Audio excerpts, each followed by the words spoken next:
Good morning guys. मैं अभिनव श्रीवास्तव आप सबका एक बार फिर हार्दिक स्वागत करता हूं द गैलेक्सी इंस्टीट्यूट के यूट्यूब चैनल पर। दोस्तों, लगातार हमारे और आपके बीच का जो ये कम्युनिकेशन है ये बना हुआ है और हम सबकी पूरी कोशिश है कि हम आपकी सभी बौद्धिक आवश्यकताओं की पूर्ति कर सकें। इसके लिए हम और हमारी टीम अपने प्रयास कर रहे हैं, लेकिन आने वाले अगले कुछ क्लासेस में आपको और अधिक वीडियोस अलग अलग टॉपिक पर भी प्रोवाइड कराए जाएंगे ताकि आप ये समझ सकें कि एक्चुअल में जीएस एंड कंप्लीट जो प्रिपरेशन स्ट्रेटजी है उसके लिए किस तरह का कंटेंट और किस तरह से उस कंटेंट को स्टडी करने की आवश्यकता है। चलिए आगे बढ़ते हैं। पिछले कुछ क्लासेस में अगर देखा जाए तो हमने आपसे करंट अफेयर्स और साइंस के सेक्शन में बायोलॉजी के अंतर्गत ब्लड सर्कुलेटरी सिस्टम पर 3 क्लासेस आपको प्रोवाइड कराई हैं। अब हम आगे बढ़ते हैं और आज दोबारा से हम आपसे चर्चा करेंगे करंट अफेयर्स के ही कुछ बहुत महत्वपूर्ण मुद्दों पर, बहुत महत्वपूर्ण टॉपिक पर, जिसमें सबसे पहले मैं दोबारा उसी बिंदु की ओर लौटूंगा जो कि आज के दौर में विश्व की सबसे गंभीर और सबसे महत्वपूर्ण आवश्यकता है, और ये है दोस्तों ऊर्जा। जैसा कि मैंने आपको पिछली क्लासेस में बताया भी होगा कि ऊर्जा के संबंध में सबसे महत्वपूर्ण पॉइंट ये बनता है जिससे रिलेटेड क्वेश्चन आपसे पूछे जाते हैं कि ऊर्जा कितने प्रकार की होती है। तो इस आधार पर हम ऊर्जा को 2 प्रकारों में बांट सकते थे, और वो 2 प्रकार हैं conventional and non conventional. Conventional मतलब वो ऊर्जा स्रोत जो पारंपरिक हैं, जिनका हम पिछले बहुत लंबे समय से प्रयोग करते आ रहे हैं, और दूसरी ओर नॉन कन्वेंशनल जिनका प्रयोग हमने हाल फिलहाल के दिनों में स्टार्ट किया है, लेकिन ये नवीकरणीय है, यानी इनको बार बार यूटिलाइज किया जा सकता है, और इसे इसीलिए अक्षय ऊर्जा भी कहा जाता है, जिसका सबसे बड़ा एग्जाम्पल आपका सोलर एनर्जी यानी सौर ऊर्जा है। तो इस दिशा में भारत के इंटरनेशनल सोलर अलायंस, मैं बात कर रहा हूँ आपसे ISA के बारे में दोस्तों, यानी इसी को हमने नाम दिया था अंतर्राष्ट्रीय सौर गठबंधन। इस पर हमारी आपकी चर्चा पहले भी हो चुकी है दोस्तों, इंटरनेशनल सोलर अलायंस पर।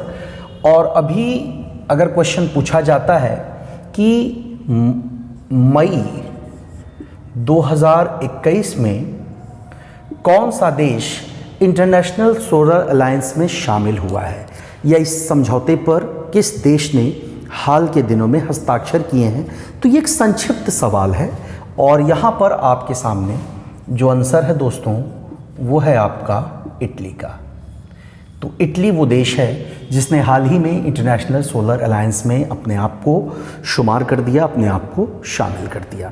लेकिन दुनिया के अलग अलग क्षेत्रों में अगर देखा जाए तो कई तरह के ऊर्जा स्रोतों पर काम हो रहा है, जिसमें अगर हम रूस की बात करें तो आप जानते हैं रूस ने दुनिया का पहला फ्लोटिंग यानी तैरता हुआ न्यूक्लियर रिएक्टर बनाया है, और इसका इस्तेमाल वो नॉर्डिक एरिया, या यूँ कह सकते हैं कि आर्कटिक क्षेत्र में जो भी इलाके मौजूद हैं वहाँ पर विद्युत आपूर्ति को सुचारू रूप से जारी रखने के लिए वो इनका इस्तेमाल कर रहा है और करेगा। इस दिशा में सिंगापुर का नाम लेना बहुत इम्पॉर्टेंट हो जाता है दोस्तों। देखिए, सिंगापुर से रिलेटेड 2-3 बातें जो आपको पता होनी चाहिए वो ये है कि करीब 40-45 साल पहले एक छोटा सा, कह सकते हैं कि द्वीप, छोटा सा टापू टाइप का संरचना, जहाँ पर गरीबी, बेरोजगारी, अशिक्षा और भूखमरी का ही साम्राज्य था। इस देश ने अपने नीति नियंताओं के बौद्धिक क्षमता का और उनकी दूरदर्शिता का इस्तेमाल करते हुए किस तरह से स्वयं को विकसित किया, और आज ये दुनिया में पर कैपिटा इनकम यानी कि प्रति व्यक्ति आय के मामले में सबसे आगे है। प्रति व्यक्ति आय के मामले में सिंगापुर आज एक ऐसा देश बन चुका है दोस्तों, जो कि न केवल सबसे ज़्यादा प्रति व्यक्ति आय है यहाँ पर, बल्कि अमेरिका जैसे एक विकसित देश को भी सिंगापुर पीछे छोड़ दे रहा है।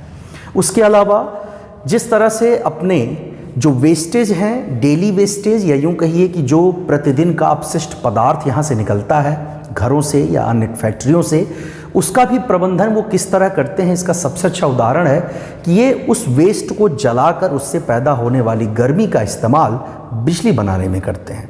यानी पूरी तरह से ये हर चीज़ को, जो भी वेस्ट है उसे वेस्ट नहीं रहने देते, बल्कि उसको भी यूटिलाइज कर लेते हैं एनर्जी रिसोर्सेज के रूप में। हाल ही में सिंगापुर ने दुनिया में सबसे बड़े फ्लोटिंग सोलर फार्म का उद्घाटन किया है या इसका प्रारंभ किया है। तो दुनिया का सबसे बड़ा तैरता सोलर प्लांट,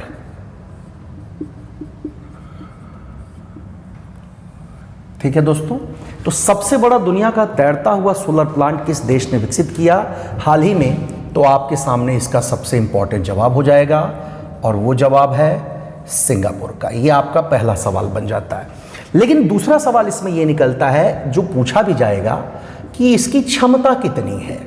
तो दोस्तों इसका भी जवाब जान लें, 60 मेगावाट, ठीक है। यानी सिंगापुर के इस तैरते हुए सोलर प्लांट की जो कुल उत्पादन क्षमता है वो 60 मेगावाट की है। तीसरे नंबर पर क्वेश्चन आता है आपका कि इसका निर्माण करने वाली संस्था कौन सी है। तो दोस्तों इसका निर्माण करने वाली संस्था वही की है जिसका नाम है सेम्बकॉर्प कॉरपोरेशन, ठीक है। यानी सेम्बकॉर्प कॉरपोरेशन वो संस्था है सिंगापुर की जो कि एक तरह से सौर ऊर्जा के क्षेत्र में काम कर रही है और 60 मेगावाट का प्रोडक्शन है उसका, 60 मेगावाट का प्योर एंड क्लीन एनर्जी उत्पादन ये संस्था कर रही है। लेकिन ऐसा नहीं है कि ये संस्था ये काम अकेले कर रही है। सेम्बकॉर्प इंडस्ट्रीज, सेम्बकॉर्प कॉरपोरेशन ये काम अकेले नहीं कर रही दोस्तों, बल्कि इसमें सिंगापुर पब्लिक यूटिलिटी बोर्ड, ध्यान दीजिएगा, सिंगापुर पब्लिक यूटिलिटी बोर्ड ये दूसरी संस्था है जिसकी सहायता से इस सौर संयंत्र का परिचालन किया जा रहा है। 1,22,000 सोलर पैनल हैं यहाँ पर दोस्तों। बहुत बड़ी बात है ये कि 1,22,000 सोलर पैनल की मदद से ये प्रोडक्शन किया जाता है। और अगर आप इन 1,22,000 सोलर पैनल का कुल एरिया अगर आप देखें तो ये कुल एरिया हो जाता है दोस्तों 45 फुटबॉल के मैदानों के बराबर, ठीक है। तो यहाँ पर आपके करीब 5 सवाल हैं। पहला, दुनिया का सबसे बड़ा तैरता हुआ सोलर प्लांट किस देश ने विकसित किया, तो आपका जवाब होगा सिंगापुर का। दूसरा क्वेश्चन आपका बना कि इसकी कुल क्षमता कितनी है, तो उसका भी आंसर आप देख सकते हैं 60 मेगावाट है। अगर पूछता है कि किस संस्था द्वारा, तो सेम्बकॉर्प कॉरपोरेशन या आप इसे सेम्बकॉर्प इंडस्ट्रीज भी कह सकते हैं, ये नाम भी आपको ऑप्शन में मिल सकता है, तो कंफ्यूज ना हो। सेम्बकॉर्प इंडस्ट्रीज प्लस इसका सहायता करने वाली संस्था कौन सी है, तो इस संस्था का नाम है Singapore public utility board. 1,22,000 solar panel है दोस्तों और इसका कुल एरिया बन जाता है 45 फुटबॉल के मैदानों के बराबर। ऐसे में एक और बहुत बड़ा सवाल जिसमें ये पूछ सकता है कि दुनिया का सबसे बड़ा, या इसकी जगह वो कह सकता है दक्षिण पूर्व एशिया का, ये भी आपके क्वेश्चन के लिए इंपॉर्टेंट हिस्सा बन जाएगा।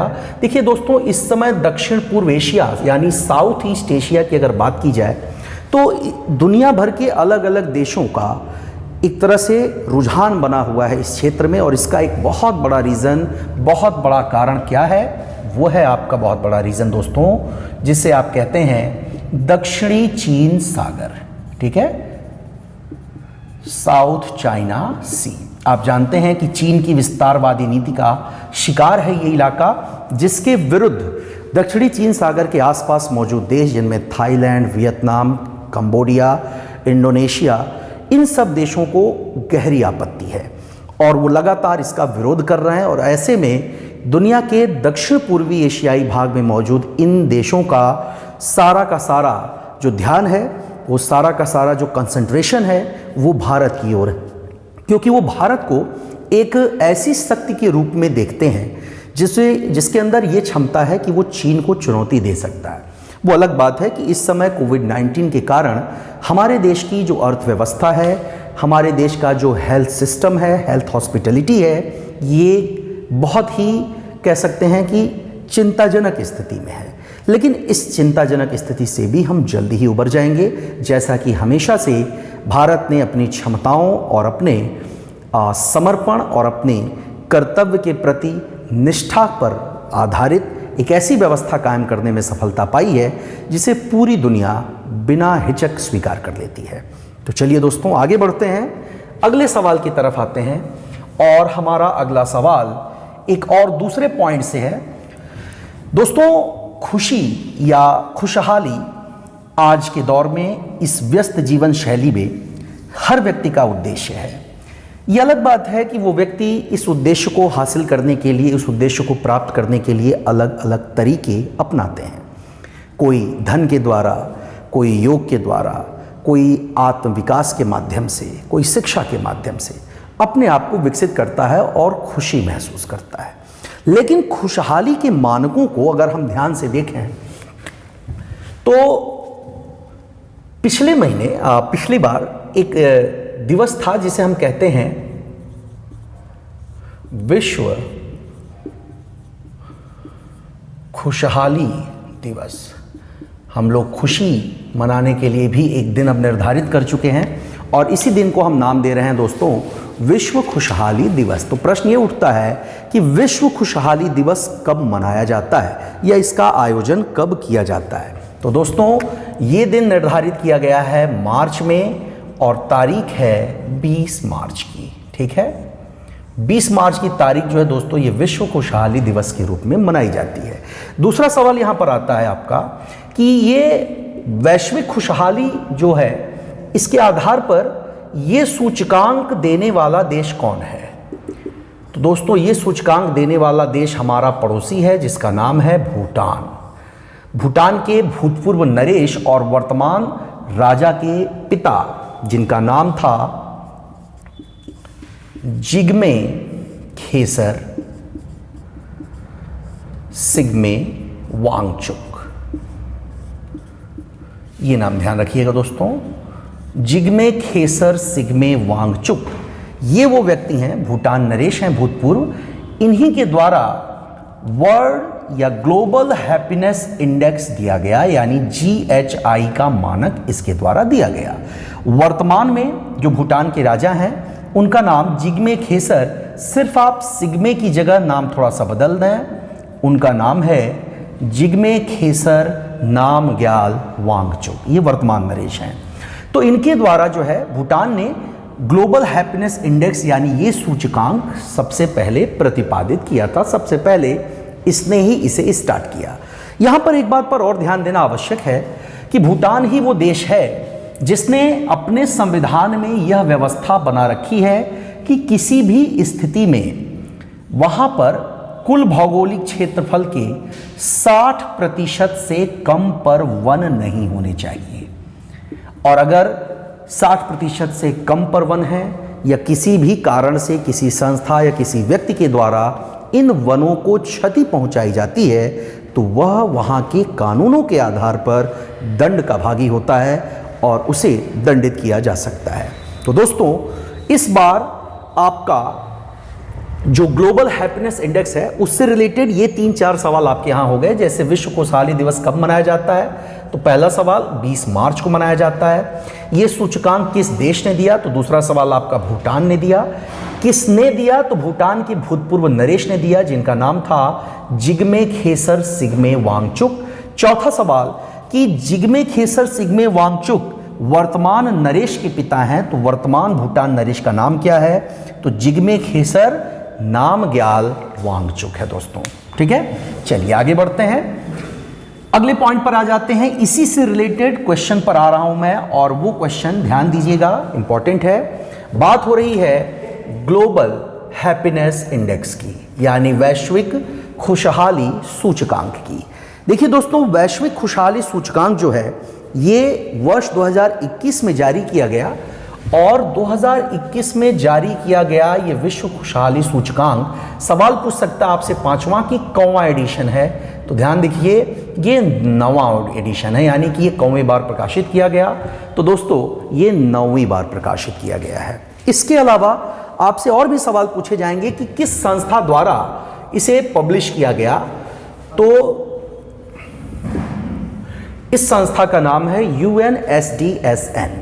अब ये UNSDSN क्या है, तो आप UN मतलब यूनाइटेड नेशन से तो परिचित ही हैं, आप यूनाइटेड नेशन के बारे में जानते हैं, यानी संयुक्त राष्ट्र के बारे में। लेकिन इसके अलावा आपका SDSN क्या है, तो देखिएगा सस्टेनेबल डेवलपमेंट सॉल्यूशन नेटवर्क, ये इसका पूरा नाम बन जाता है दोस्तों UNSDSN का, यानी कि sustainable United Nations sustainable development solution network. अगला सवाल आ जाते हैं, 6वें प्रश्न पर आ जाते हैं दोस्तों कि इसका गठन कब किया गया था यूनाइटेड नेशन के अधीन SDSN का। तो दोस्तों यूनाइटेड नेशन के अधीन SDSN का जो गठन किया गया है वो गठन किया गया था सन 2012 में। ठीक है, इसकी स्थापना की गई दोस्तों सन 2012 में। और इसमें अगर शामिल देशों की बात करता है, इस सर्वे में कितने देश इसमें शामिल हैं, तो दोस्तों इसमें शामिल देशों की संख्या जो है वो 149 है, यानी कि 149 देश इसमें शामिल हैं। इस सूचकांक से रिलेटेड और भी ढेर सारे सवाल आपको यहाँ पर मिलेंगे। चलिए क्रमवार हम उनकी बात करते हैं। देखिए इस बार जो है इसका जो उद्देश्य रखा गया है इस सर्वे का, इस सर्वेक्षण का, वो है कोविड-19, जो कि इस समय वैश्विक महामारी है, एक वर्ल्ड एपिडेमिक है। और इस वर्ल्ड एपिडेमिक के अंतर्गत, इस वैश्विक महामारी के अंतर्गत सबसे जो इंपॉर्टेंट क्वेश्चन है वो ये है कि क्या दुनिया भर के लोगों पर, वैश्विक हेल्थ सेक्टर पर, विश्व स्वास्थ्य व्यवस्था पर इसका क्या प्रभाव पड़ रहा है।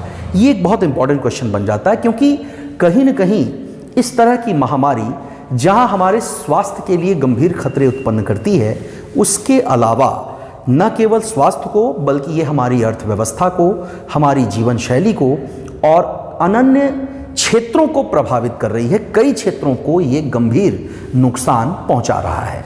ऐसे में लोगों पर दुनिया भर में कोविड-19 के प्रभावों का आकलन और उनका अध्ययन करना इसका मुख्य उद्देश्य है।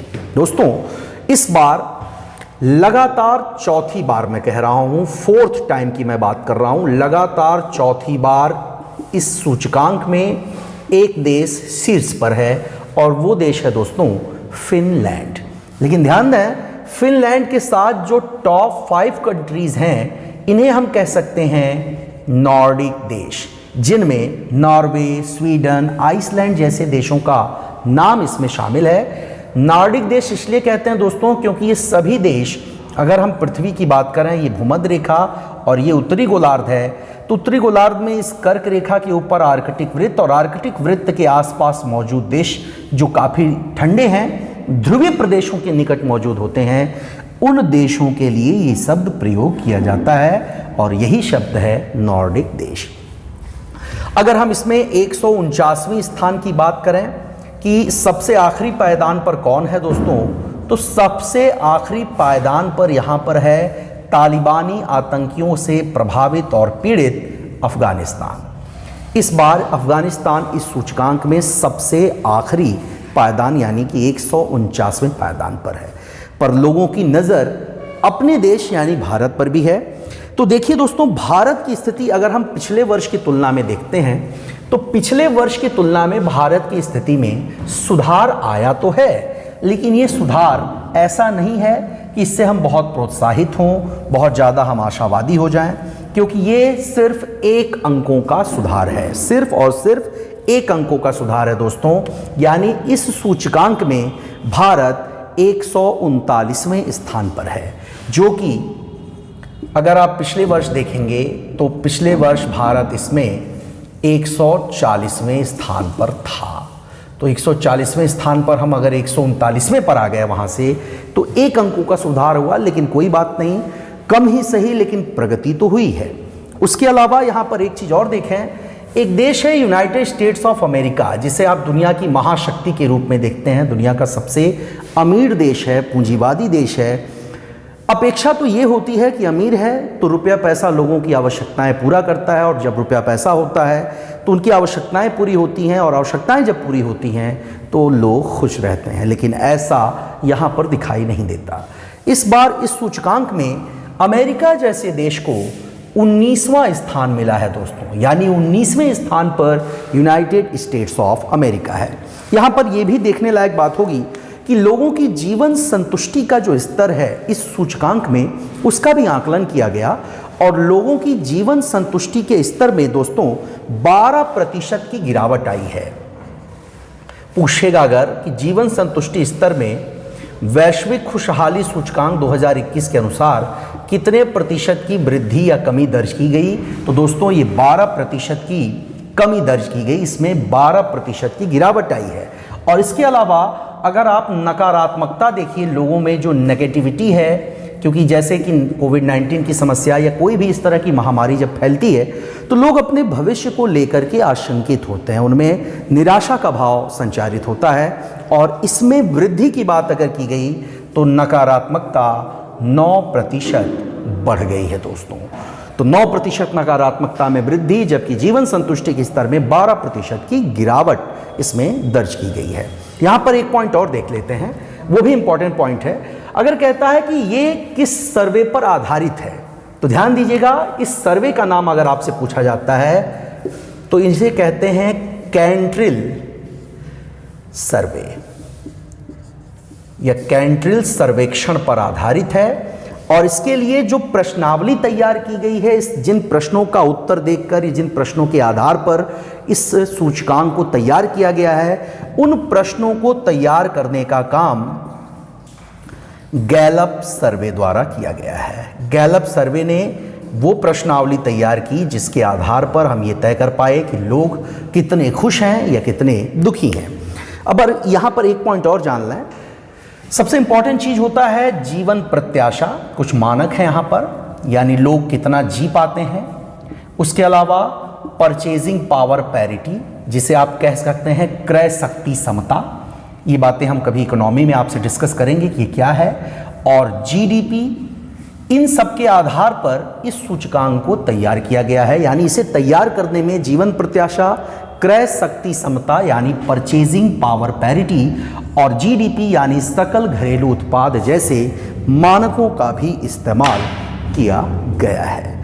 तो दोस्तों ये था आपका वर्ल्ड हैप्पीनेस इंडेक्स, और वर्ल्ड हैप्पीनेस इंडेक्स में मुझे लगता है कम से कम 12 के आसपास सवाल आपको मिले हैं, और 5 सवाल पिछले प्रश्न में हमने आपको दिए, यानी कि सिर्फ 2 प्रश्नों में हम अपनी आवश्यकता के 17 क्वेश्चन निकाल सकते हैं। ये बड़ी बात है, और मुझे लगता है कि यही तरीका होना चाहिए जिससे हम अपना अध्ययन आगे बढ़ाएं और कम समय देकर ज़्यादा से ज़्यादा चीज़ों को एक्वायर करें, ज़्यादा से ज़्यादा चीज़ें लर्न करें।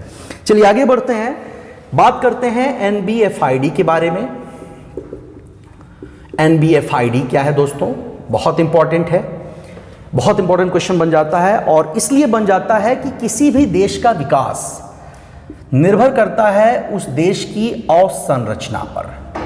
अवसंरचना के लिए हम लोग अंग्रेजी में एक शब्द इस्तेमाल करते हैं दोस्तों, इंफ्रास्ट्रक्चर। ये नाम हम लोग यहाँ पर प्रयोग करते हैं। अब इंफ्रास्ट्रक्चर में कई तरह की चीज़ें आती हैं, जिनमें आवास, सड़कें, अस्पताल, यातायात, विद्यालय या स्कूल, ये सब कुछ जो है दोस्तों इसमें शामिल किया जा सकता है। तो हमारे देश में हम मंगल पर जाने की बात कर रहे हैं, लेकिन क्या मंगल पर जाना हमारी प्राथमिकता होना चाहिए? जी नहीं, मंगल पर जाना हमारी प्राथमिकता नहीं होना चाहिए, बल्कि हमारी प्राथमिकता होना चाहिए कि हम अपनी बेसिक रिक्वायरमेंट्स, जो हमारी मूलभूत ज़रूरतें हैं, हम उन्हें पूरा कर पा रहे हैं या नहीं।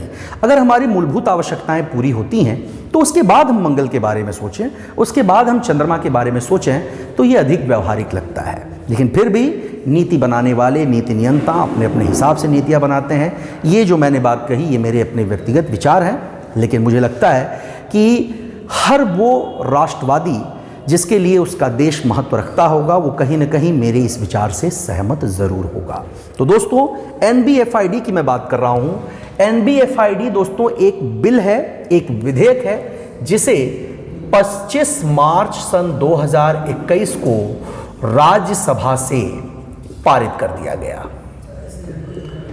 दोस्तों राज्यसभा से इसे ध्वनि मत से पारित कर दिया गया, यानी कि एक प्रकार से सहमति बन गई सभी की, इसके विरोध में लोग नहीं थे, क्योंकि बात अवसंरचना की है। और अगर हमारे पास इंफ्रास्ट्रक्चर बेहतर होगा, क्योंकि आप देख रहे हैं कोविड-19 के वर्तमान परिदृश्य में हमें हमारी हॉस्पिटलिटी या हमारे जो स्वास्थ्य क्षेत्र की वास्तविक स्थिति है उसकी पोल खुलती हुई दिखाई दे रही है। कहा भी गया है, किसी दार्शनिक ने कहा भी है कि प्रकृति हमें जो कुछ भी मुफ्त देती है, हवा, पानी, और वही सारी चीज़ें कहीं न कहीं सबसे ज़्यादा कीमती हैं, और वो ऑक्सीजन की कमी से अस्पतालों में मर रहे लोग इस समय महसूस कर रहे होंगे, या हमारा पूरा स्वास्थ्य क्षेत्र, पूरी स्वास्थ्य संरचना इस चीज़ को महसूस कर रही होगी। ऐसे में बात आता है कि NBFID क्या है, जिसे 25 मार्च 2021 को ध्वनिमत से राज्यसभा द्वारा पारित कर दिया गया। तो इसे कहते हैं दोस्तों, इसका पूरा नाम देख लेते हैं, नेशनल बैंक फॉर, ध्यान दीजिएगा, नेशनल बैंक फॉर, आप इसे कह सकते हैं finance and, national bank for finance infrastructure.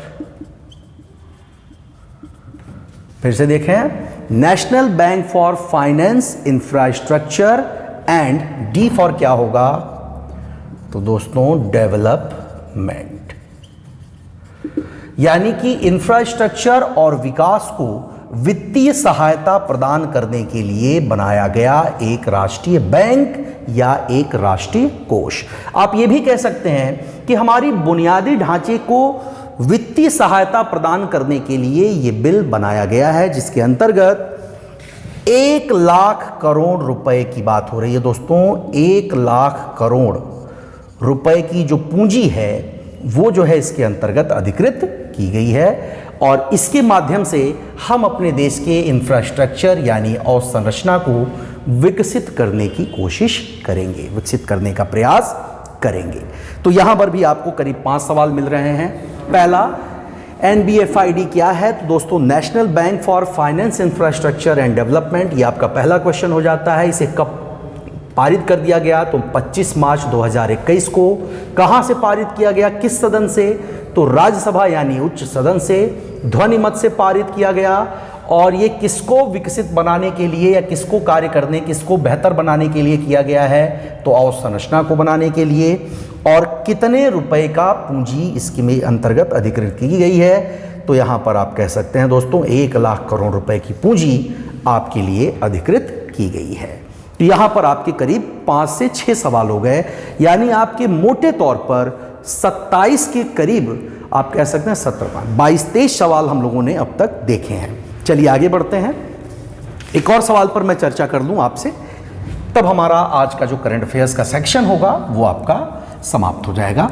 लेकिन दोस्तों हम अपनी अगली क्लास में जब आपसे मिलेंगे तो अगली क्लास में हम आपसे बात करेंगे इतिहास पर, यानी कि हिस्ट्री पर, और हिस्ट्री के किसी बहुत इंपॉर्टेंट टॉपिक को हम आपसे डिस्कस करेंगे। बात कर लेते हैं दोस्तों एक पुल के बारे में जिसका नाम है मैत्री सेतु। संभवतः आप लोगों ने अब तक इसका नाम सुना भी होगा, मैत्री सेतु के बारे में, जिसे हम अपने पड़ोसी देश के साथ अपने संबंधों को बेहतर बनाने की दिशा में बना रहे हैं, या इसका हमने निर्माण किया है। ध्यान दें, मैत्री सेतु जिसका उद्घाटन 9 मार्च सन 2021 को किया गया था, ये क्या है, जैसा कि यहाँ लिखा भी है, सेतु यानी ब्रिज, यानी आप इसे एक पुल कह सकते हैं। सवाल है कि मैत्री सेतु का निर्माण भारत ने किस देश के साथ अपने संबंधों को बेहतर बनाने के लिए किया है, तो दोस्तों वो देश है आपका बांग्लादेश। क्योंकि मार्च माह में बांग्लादेश जैसे राष्ट्र ने अपनी स्थापना से संबंधित एक वर्षगांठ मनाई थी और यहाँ पर 9 मार्च 2021 को इस मैत्री सेतु का उद्घाटन किया गया है।